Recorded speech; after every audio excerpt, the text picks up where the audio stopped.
Good evening and thank you once again for making a date with us on tonight's Primetime News Edition. I'm Michael Madimba. We commence this evening's bulletin in the capital, where Head of State Dr. Hage Geingob earlier today welcomed a business delegation from Germany. The visit is aimed at fostering commitment towards the envisaged green hydrogen project. Our reporter Lena Dishena was at State House and covered the engagement. Herberg said that a planned green hydrogen project in Namibia must also benefit the people of Namibia. Herberg spoke with President Dr. Hage Geingob and Energy Minister Tom Aluwendo during his visit on Monday. The project in question involves an investment of about $10 billion, and a German company is also involved.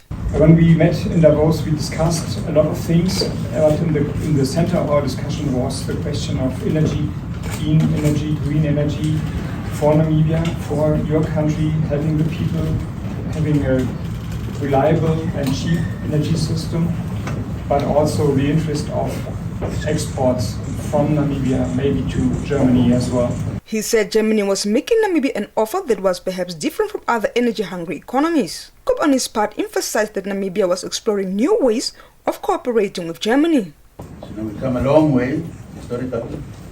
We're trying to have a new way of cooperating, because future is bleak to climate change.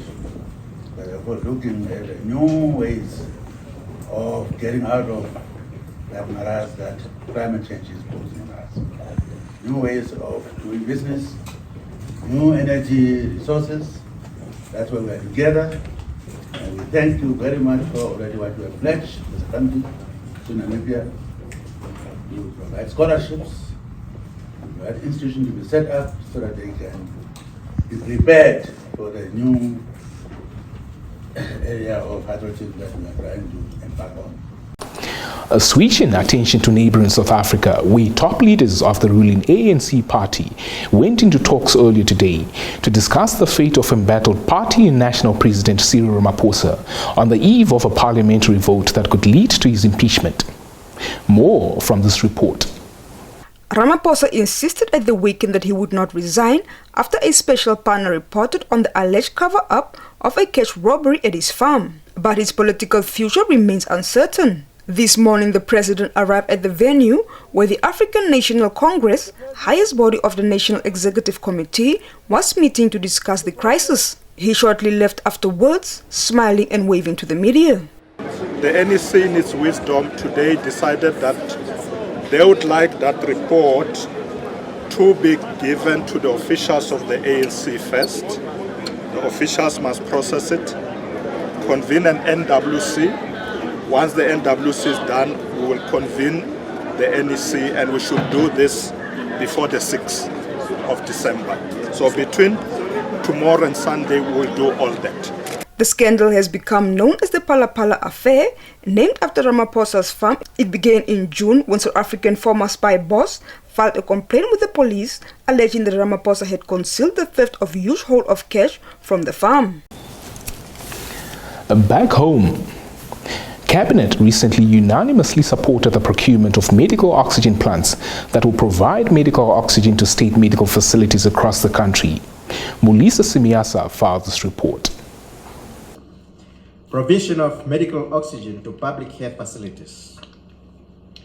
Cabinet took note of the progress made to supply reliable medical oxygen to public health facilities around the country. Cabinet took note of the approach taken to procure pressure swing absorption plants in order to ensure stable and reliable supply of medical oxygen to public health facilities around the country. Cabinet supported the Ministry of Health and Social Services to proceed with the procurement of PSA plants for the public health facilities, subject to provisions of the Public Procurement Act number 15 of 2015. Now, a cash-in-transit vehicle belonging to the Namibia Protection Services was robbed of close to 1.6 million Namibian dollars at Walvis Bay in the Eronga region on Saturday. Our correspondent in that region, Isabel Bento, is tracking the story. According to the Erongo Community Affairs Commander Inspector Eleni Shapumba, in a crime report on Sunday, the robbery occurred between 8:30 to 20 minutes to 9 at Motovac premises when the 3 security guards were robbed by an unidentified number of armed men as they were busy loading the cash boxes into the vehicle.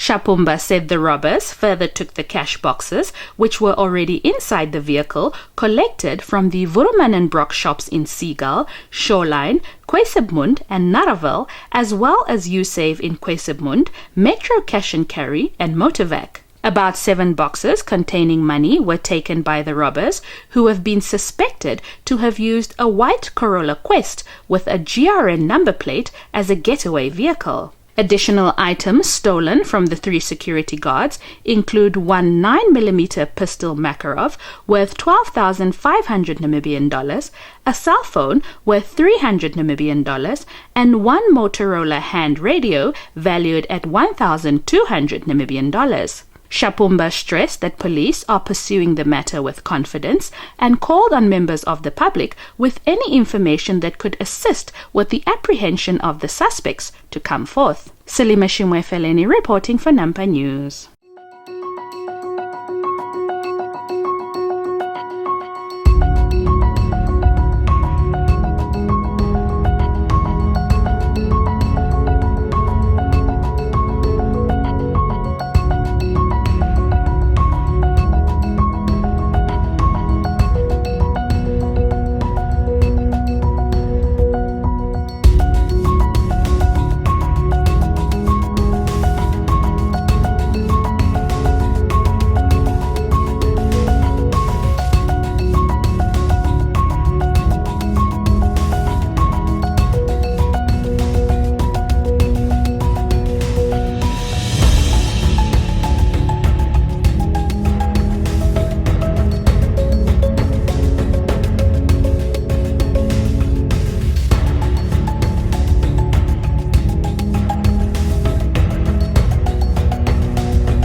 Primetime Biz is a slot where business and economics take center stage. The business of crude leads the segment. Major oil-producing countries led by Saudi Arabia and Russia agreed Sunday to maintain their current output levels in a climate of uncertainty and ahead of fresh sanctions against Moscow coming into force next week. More on the gist from this report. The 13 OPEC member states, led by Riyadh and their 10 allies headed by Moscow, decided to stick to their course agreed in October of a production cut of 2 million barrels per day until the end of 2023. Analyst Hans van Cleef with ABN AMRO said Sunday's wildly anticipated move was no big surprise, given that the economy has been slowing somewhat, pushing oil prices below $90 despite the lower production levels. Collectively known as OPEC+, the alliance said Sunday that its October decision to cut output was purely driven by market considerations, adding that it had been the necessary and right course of action towards stabilizing global oil markets. The OPEC+ output reduction in October represented the biggest cut since the height of the COVID pandemic in 2020, a move denounced by the United States as a concession to Moscow. The next OPEC+ ministerial meeting is scheduled for the 4th of June in 2023. Reporting for Primetime News, Prime Rose Harases. On to neighboring Zimbabwe, where President Emmerson Mnangagwa noted a broader national response is required to tackle the energy shortages gripping the country, including increasing imports and harnessing renewable energy. Zimbabwe's energy supplies have been significantly curtailed after Kariba Power Station, the country's main hydropower plant, cut generation by half due to receding water levels. Mnangagwa said his government will urgently find solutions to the power shortages, adding they urgently need to plug the current deficit through more imports. He stressed that enough resources have to be mobilized for that to happen. Salima Shimwefeleni reporting for Nampa News. That's where the top news ends for this evening. Kindly stay tuned for the business and economics roundup, followed by what the weather has in store for us.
Welcome to Sport Planet.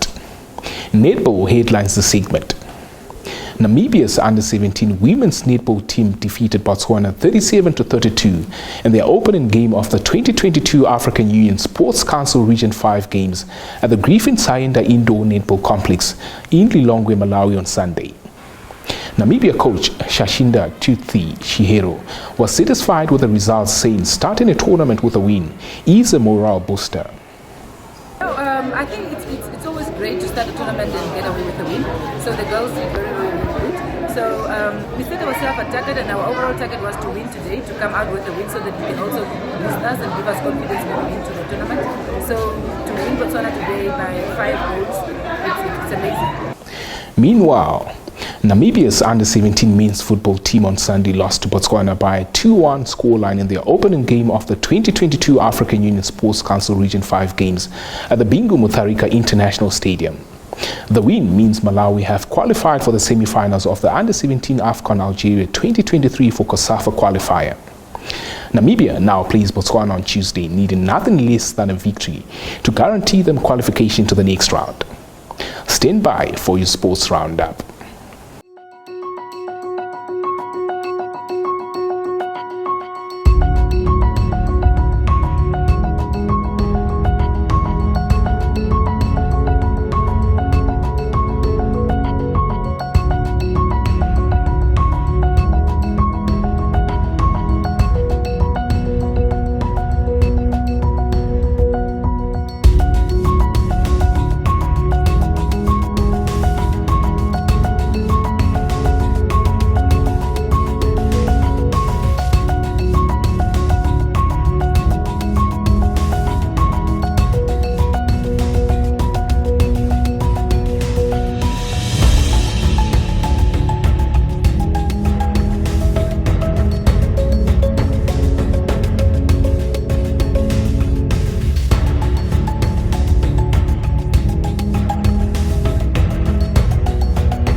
With the sports news, we've come to the end of tonight's primetime news.